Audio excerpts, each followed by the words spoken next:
अस्सलाम वालेकुम। हम ये पढ़ रहे हैं ऑफ़िस रिकॉर्ड को, office management and standard for college official record keeping. यानी कुछ स्टैंडर्ड हैं आप कॉलेज का जो होता है, किसी भी मटेरियल को आप फेंक नहीं सकते, उसको आपने एक ख़ास तरतीब से उसकी पहले प्लानिंग करनी है, फिर उस रिकॉर्ड को बनाना है, उसके बताए गए रूल के मुताबिक बनाना है, और उनके रजिस्टर्स होते हैं और उनको संभाल के रखना है। उनको आप वेस्ट नहीं कर सकते। 2 साल 3 साल हर एक की मुद्दत है वेस्ट करने की।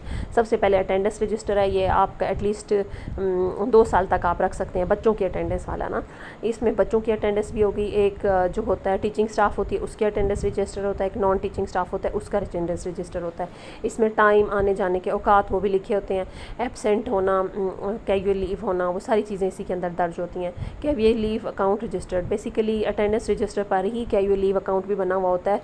मोस्टली नीचे ही वो सारा कुछ कर लेते हैं, लेकिन सम केसेस में अलग भी बना हुआ होता है। फिर प्रॉपर्टी रजिस्टर, प्रॉपर्टी में जो हम प्रॉपर्टी कहते हैं कुर्सियाँ मेज़, ये नहीं होता।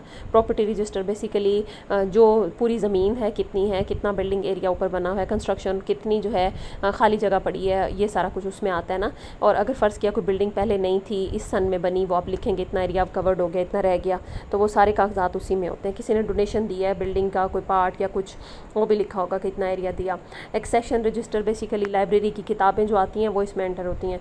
Conduct and disciplinary register, basically अगर किसी को आप मुँह से आप सिर्फ कहते हैं वो डिसिप्लिन के बारे में लिख लें कि आप टाइम पे नहीं आए, ये इस तरह होता है। लेकिन कंडक्ट एक स्पेशल रजिस्टर होता है जिसमें आप वो लेटर जारी करेंगे तो उसके ऊपर नंबर लगेगा, डायरी नंबर लगेगा, तो वो माना जाएगा कि हाँ आपने किया है, तो आप उसकी रिसीविंग लेंगे। आप जिसको भी आप कह रहे हैं कि आप मिसकंडक्ट कर रहे हैं, डिसिप्लिन के खिलाफ कर रहे हैं, कोई शो कॉज है, तो उसके ऊपर नाम लिख के वो लिख के भेजा जाएगा। फिर है पोस्टेज स्टैम्प रजिस्टर, ये डाक की टिकट लगा के, और इतनी डाक की टिकट में हमने इसके ऊपर लगाया और हमने यहाँ रवाना किया, तो वो डाक की टिकट जो होती हैं वो ख़रीदी जाती हैं। अकाउंट ऑफिस हमें देता है वो 50 रुपये की रसीदी टिकट लगा के हमने डायरेक्टर ऑफिस में ये किया, ताकि वो सबूत होता है कि ये ऑथेंटिक बात होती है कि ये रसीदी टिकट भी लगी है, रजिस्टर्ड हम भेज रहे हैं, ताकि सबूत रहे कि हमने ये चीज़ की है।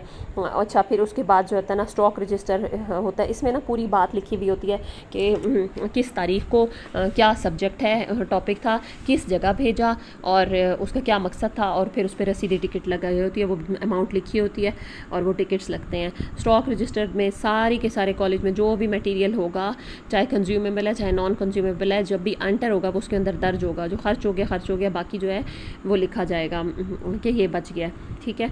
तो उसके अलावा एग्जामिनेशन रजिस्टर, ये बच्चों के इम्तिहान का रजिस्टर है। इसमें पहले जो एग्ज़ाम हो रहे होते हैं मिड टर्म में, उसके बाद जो फाइनल टर्म के एग्ज़ाम होते हैं वो भी दर्ज होते हैं। और ये रिज़ल्ट जो है ना, बाज़ औक़ात बच्चों से ना ख़त का लिफाफा ले लिया जाता है, उनका रिज़ल्ट घर भेजा जाता है। विजिटर बुक, ये कुछ कॉलेजेस में होती है कि अगर कोई भी आला अफसर कोई भी आए, उसने अपने आपके कॉलेज के बारे में क्या महसूस किया उसमें लिख के जाए।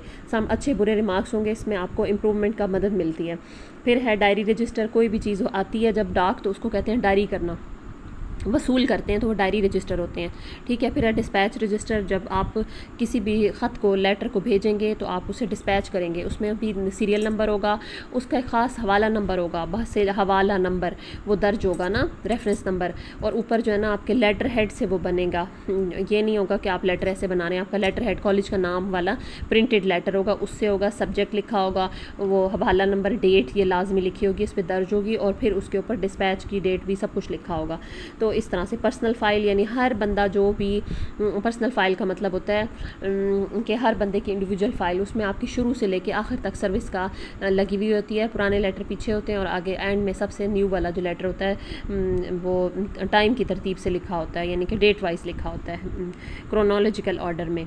एडमिशन एंड विड्रॉल रजिस्टर, अब वो जो बच्चे दाखिला ले रहे हैं कुछ दरमियान में से छोड़ देते हैं, फॉर एग्जांपल ADP है या BS है, अब उसके 4 सेमेस्टर पढ़ के बच्चा चला जाता है, तो आपको पूरा रिकॉर्ड कीपिंग करनी है कि ये बच्चा आया, इसने छोड़ दिया, ये बच्चे दाखिला लिया, इस बच्चे ने छोड़ दिया।